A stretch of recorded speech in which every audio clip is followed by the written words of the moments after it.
going to prepare our osso bucco now. First of all, we need to give the meat a good liberal seasoning with pepper and a generous seasoning with salt.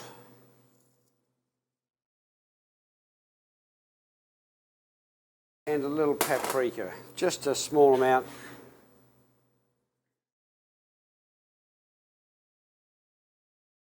See, that's nice and hot.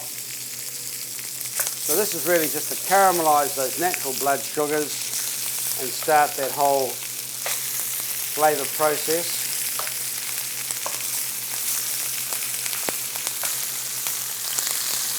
A little more salt on the back side of them and some more pepper.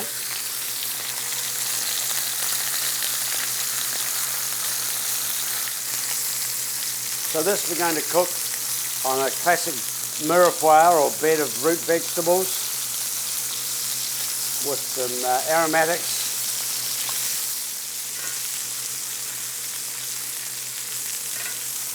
Tip them over on their sides, just get a little browning on the sides as well once the ends are seared.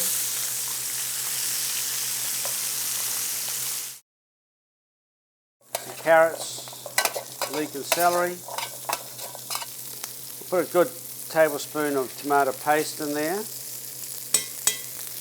and a little bit of tomato concasse and any leftover bits of tomato from doing peeling tomatoes or making tomato concasse, and I'll just use a little from the can as well. These are pieces. Just give it a little sweetness. Then lift the brownings of the pan off with a generous amount of red wine. Then we're going to add to that some pre-made brown stock, a generous amount.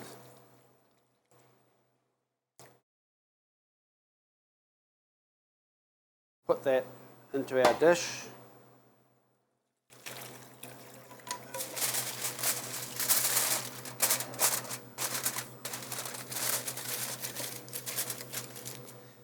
Pop that in the oven.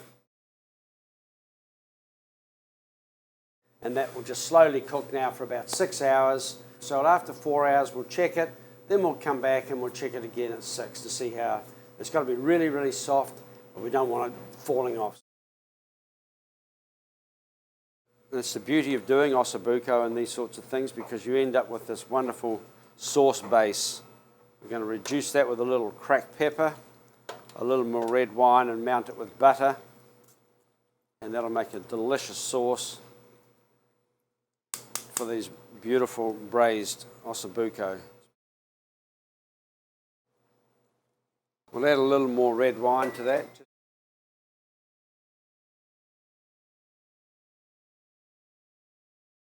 Red wine flavour because it has been cooked in the red wine, of course. Just gives it, freshens it up. It needs a good measure of pepper.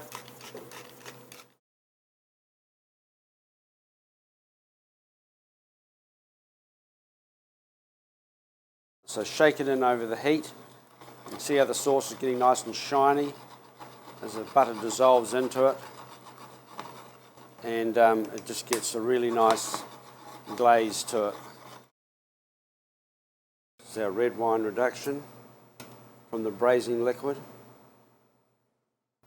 Moisten the meat with it and then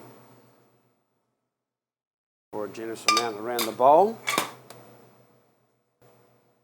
And a little bit of watercress, nice and peppery, just to liven the dish up a little bit.